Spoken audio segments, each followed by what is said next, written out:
Assalamualaikum warahmatullahi wabarakatuh.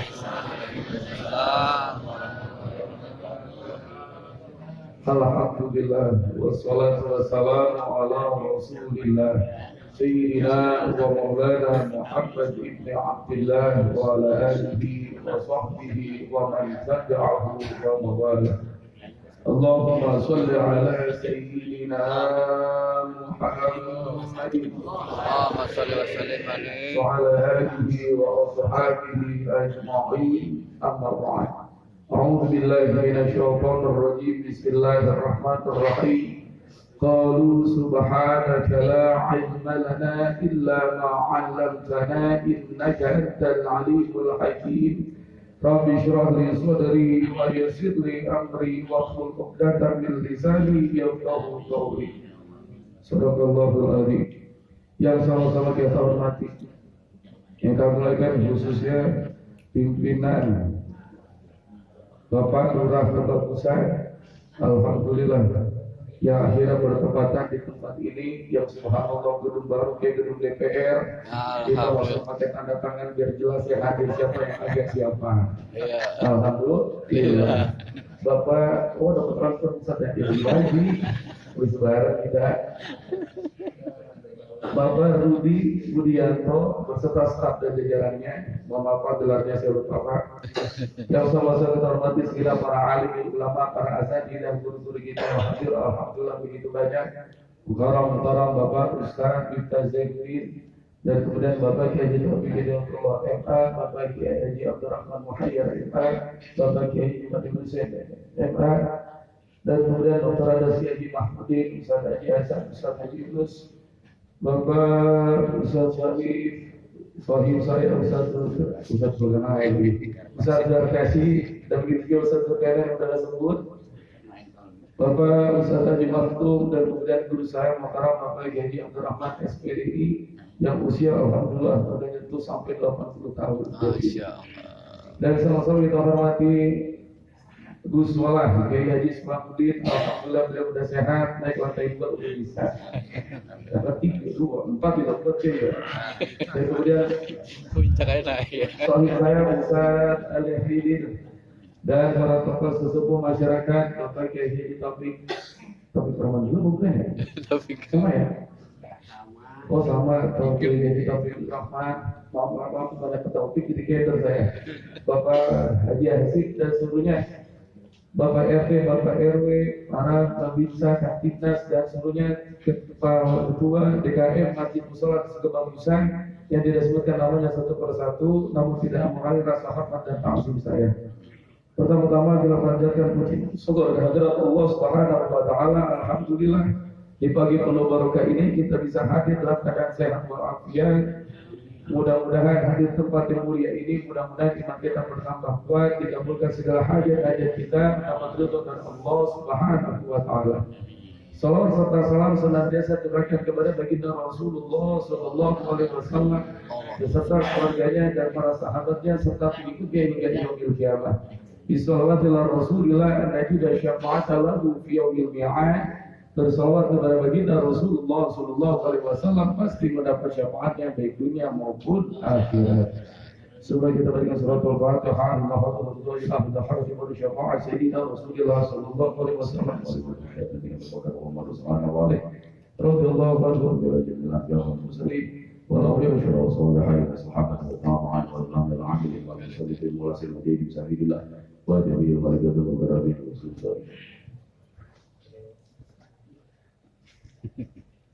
Bismillah dari nama Madinah, Madinah Madinah menjagatina menjagatina mengumpulkan mereka kepada muslimin wa muslimat wa mu'min wa binatul ahya ibnu Muhammad syai'ulillah ilahumul fatihah.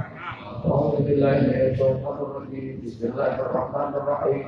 Alhamdulillahirabbil alamin arrahmanir rahim maliki yaumiddin iyyaka na'budu wa iyyaka nasta'in ihdinas siratal mustaqim صراط الذين أنعمت عليهم غير المغضوب عليهم ولا الضالين آمين. أعوذ بالله من الشيطان الرجيم بسم الله الرحمن الرحيم قال المؤلف رحمه الله تعالى ونفعنا به وبعلومه في الدارين والمقالة السادسة عشرة عن أبي سليمان الداراني. Kita memasuki melanjutkan makalah selanjutnya, yaitulah makalah yang ke-16 dari kitab Nasuhul Ibad yang ditulis Syekh Nawawi Al-Bantani. Makalah yang ke-16 yaitu bersumber dari An Abi Sulaiman Ad-Darani, yang bersumber dari Abi Sulaiman Ad-Darani. Siapakah Abi Sulaiman Ad-Darani ini? Abi Sulaiman Ad-Darani yang bernama Abdurrahman bin Aufiyah radhiyallahu anhu. Yang bernama Abdurrahman bin Aufiyah. Seperti Abi Hurairah yang memiliki nama Abdurrahman bin Sakhr. Nah, terkenal itu adalah Ad-Darani. Wa daranu qaryatun min Kharad bin Syata mata sanata 15 wa 200. Abi Sulaiman Ad-Darani ini tinggal di daerah di pedesaan daerah Damaskus Dimsyq. Damaskus itu berarti sekarang itu Syria ya. Syria Damaskus. Coba pokoknya dah kita kapan tahu ke sana. Pada saat Asyara wafatnya itu pada 215 Hijriah. Annahu qala fil munajati ma'allahi ta'ala. Abi Sulaiman Ad-Darani ini selalu istiqamah bermunajat kepada Allah Subhanahu wa taala. Dan ketika bermunajat kepada Allah Subhanahu wa taala, bermunajat itu adalah berdoa dengan sepenuh hati untuk mengharapkan ridha pertolongan dari Allah Subhanahu wa taala. Tak pernah hentinya putus untuk bermunajat kepada Allah Subhanahu wa taala.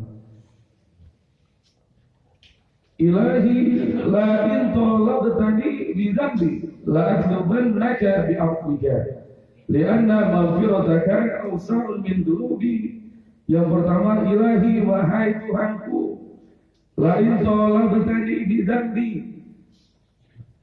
seandainya engkau menuntut aku bi dhanbi sebab dosa-dosaku yang aku perbuat, la atlubannaka bi afwika, maka aku akan memohon kepadamu bi'afika, maka aku akan memohon kepadamu, memohon ampunanmu.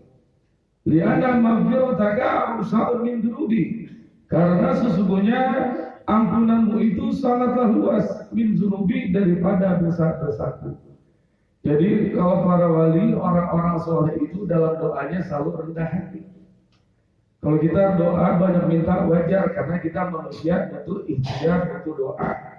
Tapi kalau para wali itu doanya luar biasa. Apa doanya luar biasa? Padahal Abi Sulaiman ini ibadahnya luar biasa. Ya mas saya jauh lah. Jauh Abi Sulaiman Ad-Darani luar biasa ibadah. Tapi akan tetapi ketika bermunajat kepada Allah selalu rendah hati. Ya ilahi wahai Tuhanku, la itolabtani bidambi, jika engkau menuntut aku sebab dosa-dosaku, la atubannaka, maka aku akan memohon kepadamu sebab permohonanku. Nah, dalam kitab Tabaqat Sufiyah, ketika itu Syekh Ahmad Darani ini mengajar bagaimana ibadah kepada Allah Subhanahu wa taala yang sempurna. Suatu ketika Zainabi Ad-Darani diterangi oleh Ahmad bin Abi Al-Hamari dan bercerita kepada Abi Sulaiman Ad-Darani bahwa saya merasakan nikmatnya ibadah kepada Allah di tempat yang sepi. Kemudian ditanya, kenapa engkau seperti itu? Nikmat ibadah di tempat sepi. Sebab ketika saya beribadah kepada Allah di tempat yang sepi, saya merasakan kenyamanan. Saya tidak merasakan gangguan. Itulah ibadah yang paling luar biasa bagi saya di tempat yang sepi. Kemudian ditegur oleh siapa? Saya Abi Sulaiman Ad-Darani, ada masalah apa engkau dengan hatimu? Ibadah, merasakan nikmat ibadah itu tidak terpengaruh baik tempat sepi maupun tidak. Baik ada orang maupun tidak ada orang yang nikmat ibadah, Itulah derajat orang yang luar biasa tinggi. Mungkin kita ini sedikit terganggu, tapi kita berusaha sebagaimana maksimal mungkin supaya ketika beribadah berjamaah ada orang mudah melaksanakan ibadah. Bahkan Nabi melanjutkan ibadah itu harus secara berjamaah, khususnya sholat wajib. Maka walaupun saya Abi Sulaiman Ad-Dari ini ibadah yang luar biasa, tapi dalam munajatnya beliau itu selalu rendah hati. Maka poin pertama, kita tidak boleh sombong. Kita merasa kita pintar boleh, tapi merasa pintar tidak boleh. Kita diberikan kekayaan, merasa paling kaya juga nggak boleh. Kita merasa dalam kebenaran, tapi merasa yang paling benar juga nggak boleh. Karena merasa yang paling itu sangat tidak diajarkan dalam agama Islam. Yang pertama, dan kemudian yang kedua,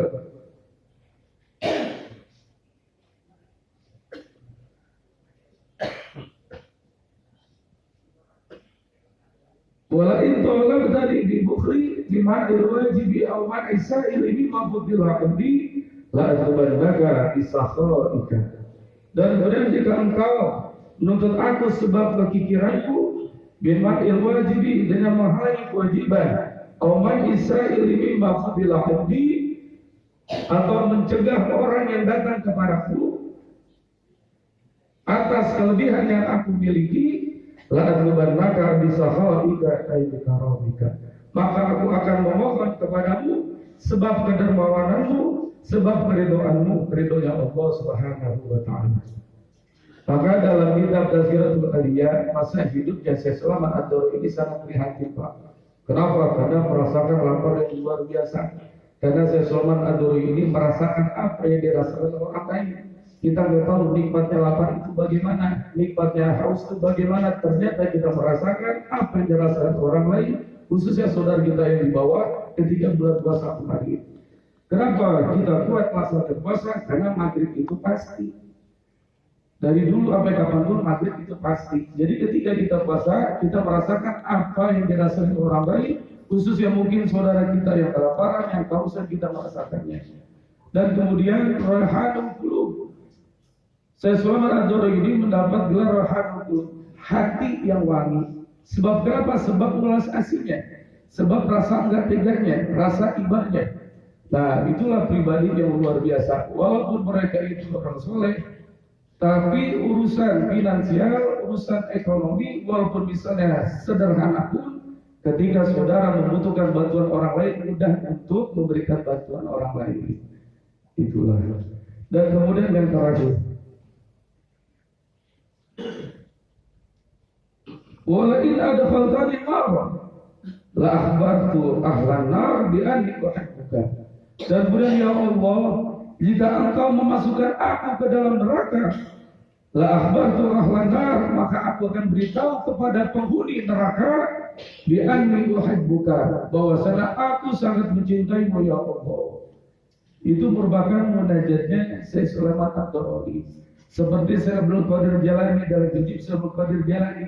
Hijab itulah doa munajat dipanjatkan siapa belum qadir semasa hidupnya. Apakah hijabnya itu kata-katanya meminta yang bagaimana? Enggak. Coba dalam kata-katanya, Rabbi ini maghlubun fantasir. Rabbi ya Allah ya Tuhanku, ini sesungguhnya saya maghlub, orang yang lemah, orang yang kalah. Fantasir, maka tolonglah saya. Wajibur qalbi al-munkasir, ya Allah hiburlah hati saya yang rusak. Rusak dari mana? Hati saya belum tahu dia. Luar biasa ibadahnya juga, sebab itulah doa-doa para wali, orang soleh banyak merendah, khususnya merendah kepada Allah. Nah, apalagi kita sesama manusia, sama Allah kita takut, dan sama manusia kita peduli. Dalam kitab Hidayatul Auliya, suatu ketika Syekh Sulaiman Ad-Dari ini berdoa kepada Allah Subhanahu wa taala, yaitu menggunakan satu tangan. Jadi lagi doa, misalnya tangan yang itu dimasuki ke dalam baju. Kenapa? Sebab karena cuacanya sangat dingin ketika itu, menyebabkan Syekh Sulaiman Ad-Dari doanya begini. Doanya setelah selalu terkenal dengan bermunajat kepada Allah, ibadah luar biasa, doanya subhanallah. Maka tidak ada larangan bagi umat Islam untuk selalu berdoa bermunajat pada Allah Subhanahu wa taala. Dan ketika tidur, Syekh Sulaiman Ad-Dari itu bermimpi. Apa dalam mimpinya? Di mimpinya itu dibisikkan, wahai Sulaiman Ad-Dari, Ketika engkau berdoa kepada Allah Subhanahu wa taala menggunakan satu tangan, di tangan itulah penuh Allah berikan kepadamu. Nah, jadi ternyata ketika dia itu doa, ternyata doa itu kita itu dijawab oleh Allah Subhanahu wa taala. Karena engkau menjadikan satu tanganmu dalam bajumu, maka itu tidak diturunkan oleh Allah Subhanahu wa taala. Maka semenjak dalam mimpinya tersebut mendengar suara seperti itu, saya Somad Adroni sampai sekarang doanya dua tangan. Agar mendapat hidayah, agar mendapat petunjuk dari Allah Subhanahu wa taala. Kalau para wali doanya dijawab, ya pasti karena amrul khariqudil ada disuruh biwadil wali.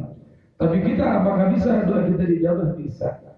Tentunya bagaimana istiqomah dalam ibadah. Perlunya mohon maaf dari saya, apabila ada kehilapan dan kesalahan, saya bukakan itu maafkan luas-luasnya.